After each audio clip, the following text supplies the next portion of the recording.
Hey y'all, I wanted to take you along on one of my latest furniture flips. I took it from this old beat up dresser and turned it into something beautiful. Welcome to Sasser House. So I found this French Provincial dresser on Facebook Marketplace for only $75. I thought it was a good deal, but then I got it home and realized that one of the drawers was broken. After looking at it, I realized it wasn't going to be that hard of a fix since all the pieces were there and everything fit together, it just needed a little bit of wood glue. Emily got started helping me by taking off all of the drawer knobs and cleaning the dresser up really good, and it needed the cleaning. And I took this wood glue and started to glue the drawer pieces back together and then glued the drawer face back to the front of the drawer. And it took me a little bit, honestly, to make all of the pieces fit together, but once I got it, I ended up clamping that drawer together and leaving it to dry overnight. The next step was to sand down all of the drawer faces and all of the edges of the drawers. I decided that I wanted to do something a little different on this piece, and I wanted to sand everything down and strip it down to the natural finish. I've been seeing so many people finish pieces like this and leaving the piece completely natural, and so I really wanted to try it. But this is my first time doing something like this, so I decided to use a product I found online, Citri. Okay, so I read the instructions, I watched videos on it.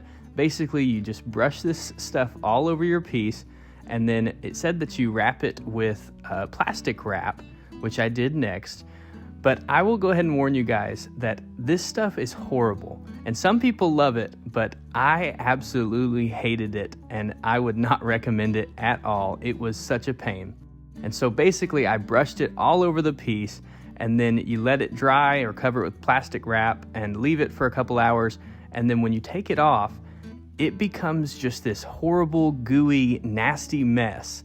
And I scraped it off and it did bring off some of the finish, but honestly, some of that goo dried all over it and I couldn't get it off. And so it ended up just being such a nasty mess, and I was dealing with this goo for days trying to get it all off of there. And so I ended up having to basically sand it all down anyways, which was so much faster than trying to use this Citri and so much of less of a mess. And so I would not recommend it, but I know that a lot of people love Citri, so I guess everyone has their own opinion on that. But basically I sanded it all down, but I couldn't get all the detail parts. So I decided to pick up a new tool, which I'm really excited about. I got it from Harbor Freight and it's here on the screen. It is actually a sand blaster, which I'm not using sand, I'm using soda. So I guess they call this soda blasting. And it took me a little while, honestly, to get this figured out how to use it. I think that my compressor is just not strong enough. But once I got it all figured out, I love this thing. Basically, it shoots baking soda. All you need is a compressor and this little kit from Harbor Freight. That Harbor Freight kit was only $35. And so basically it just shoots this soda blasting media, and you can get all of those fine details, and it slowly just eats away the stain in the finish. And so I loved this, but it was a really tedious job, but it was really satisfying because it was just slowly eating it away to the natural finish. So after I got everything sanded down and sandblasted down to the natural finish, exactly how I wanted it, it was time to seal it. So I used my polyacrylic by Minwax and sealed it just like I always do with a brush. And then when it comes to the mirror, I decided that I was afraid to try that sandblasting kit on the mirror because I was afraid it would maybe scratch up the mirror. So I decided to just go ahead and spray paint the entire mirror gold. And this would match my hardware that I'm about to spray next.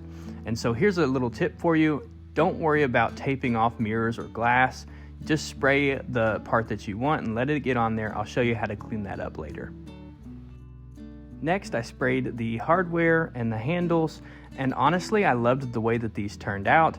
I love reusing the old antique handles and not having to buy new ones. That's the best part. Then when the mirror is dry, I then take a razor blade and scrape all of the overspray and get all of that excess paint off. And this just takes literally a couple minutes. It's so much easier than taking that time to tape everything off to begin with. And it saves you money because you don't need any of that tape. And then once I do this, I do go back with window cleaner and a paper towel, and I clean off the mirror really good. And just as a reminder of what this piece looked like at the beginning, and now what it looks like when it's finished. I absolutely love the way that this French Provincial dresser turned out. It was my first time doing a natural finish dresser. It darkened up a little more than I would have wanted it to, but I still think that it looks great. I'm really proud of this piece. And it ended up selling for $450. So I bought it for $75. I didn't have very much materials because there was no paint involved, just my polyacrylic and a little bit of spray paint. So overall, I think that this was a great furniture flip. Make sure you guys hit that like button and subscribe to our channel so you can see more videos and furniture flips like this.